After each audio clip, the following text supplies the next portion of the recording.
pottery. Skeletons among ancient artifacts found in remote museum.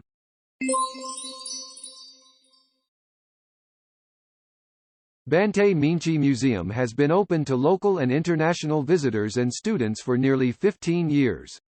The museum displays ancient artifacts that were seized from smugglers at the Cambodian-Thai border or excavated from archaeological sites. Chang Vanna, Deputy Director of Provincial Department of Culture and Fine Arts who is in charge of the museum, said the museum has received many ancient artifacts from members of the armed forces and provincial authorities who have seized looted artifacts since the late 1990s. He added that a large portion of the artifacts were moved to the museum from other provinces after they were seized by police from traders. When it was determined that the origin of the artifacts had been Banteay Meanchey, they then handed the objects over to the department. Established in 2009 in cooperation with the government and partner organizations, the museum exhibits 4 kinds of ancient artifacts: sandstone objects, ancient carcasses, ceramics and wooden objects. Students who want to study the objects can be provided with a lot of additional knowledge. If the students are real learners, they will acquire knowledge of design, history and Khmer arts, Vanna said. He continued that in general, they had visited the museum on school trips rather than in their leisure, but the students taking tours will be instructed on the styles of carving, ceramics and whatever is known about the ancient objects. The majority of the ceramics were handed over by the military after they raided a warehouse where they discovered 800 ancient ceramic objects.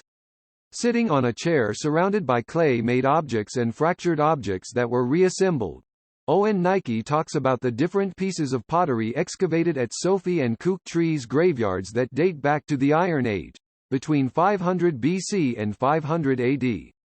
A contract official, Nike has been working at the museum since 2016 as a repairer of ceramics. These artifacts have been excavated and reassembled to be exhibited in glass cases for the public and students to see for more than 10 years now, she said.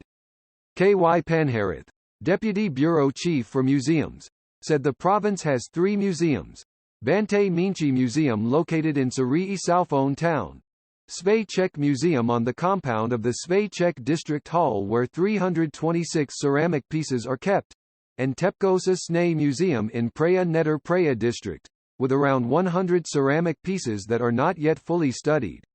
He noted that there are 2,211 objects, 1,141 pieces of pottery and 876 other registrations at the Banteay Meanchey Museum.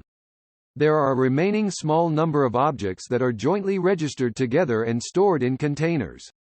In addition to the 3 museums, the Provincial Culture Department has a monument containing bones and 30 to 50 ceramic pieces in Ochru district. Literally, we don't have any tour guides as yet. In terms of archaeology, I am the only one here, and there are 2 to 3 state officials and 2 to 3 contract officials. Our officials can give tours to students as well as visitors who have any questions. We do not have any foreign tour guides, Panharith said. The pottery is arranged on the top floor of the museum and is already categorized according to the period on the shelves. The pottery is stored at the top because it is easy for people to find, especially for students to study and research, he said. Some of the pottery is in good shape when it is found and some of it is broken into pieces, and it is necessary for a team to repair and reassemble it. It is hard to reassemble the pieces because they are fragile. We need to harden the pieces before we reassemble them. Certain objects have as many as 50 pieces. Certain materials were already joined but holes still remain, he continued. He also said that the team is looking for exact sources of the objects to see where and when they came from so it is easier to categorize them. Some of the pottery was unearthed in ancient hillsides and in the graveyards. He added that in addition to the domestic pottery, the museum displays Chinese and Thai pottery that was unearthed in the graveyards. Those items were likely the result of trade between Khmer and those cultures. He said the average number of visitors, who are mostly students, is between 300 and 400 per month. There are only 4 to 5 foreign visitors per month currently. Independent researcher and writer Andy Brouwer said in a social media post that he wanted to encourage anyone visiting Seri Salphone town to pay a visit to the museum. The museum works closely with local primary and secondary schools to give the younger generation an insight into Cambodia's past with their Heritage for Children education program, which is a great way to encourage a thirst for knowledge of their own history, his post noted.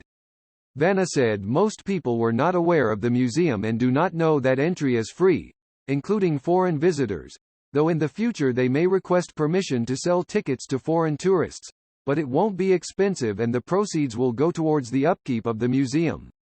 Most visitors are interested in the excavated objects, such as the beads on display, he said.